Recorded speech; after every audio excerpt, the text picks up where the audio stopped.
असून त्यामध्ये 2 युवक जखमी झाले होते। त्यापैकी एक जण फार गंभीर जखमी होता, तो यश मोरे, त्याचा आज देहांत झालेला आहे, मृत्यू झालेला आहे।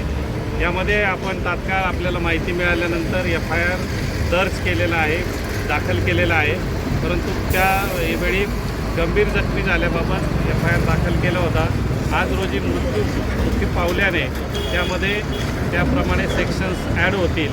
त्याचप्रमाणे मैताचे जे वडील आहेत त्यांच्या मागणीप्रमाणे त्यांनी आज दिलेल्या स्टेटमेंटप्रमाणे संबंधित जे कोण ठेकेदार आणि PWDचे कोण इंजिनियर आहेत त्यांची नावानिशी त्यांनी आज पुरवणी जबाब दिला। त्याप्रमाणे पुढील कार्यवाही करत आहोत आणि योग्य ती कायदेशीर कार्यवाही करून संबंधितांवर ठोस कारवाई करत आहोत।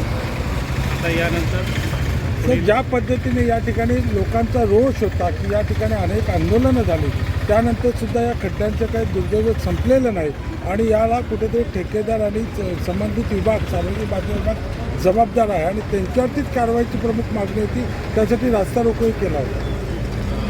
रास्ता रोको म्हणजे आता ते प्रसंग अतिशय वाईट होता, तर त्यांना त्याप्रमाणे आम्ही कारवाई करण्याचं आश्वासन दिलेलं आहे आणि संबंधितांवर योग्य ती कार्यवाही करत आहोत। धन्यवाद।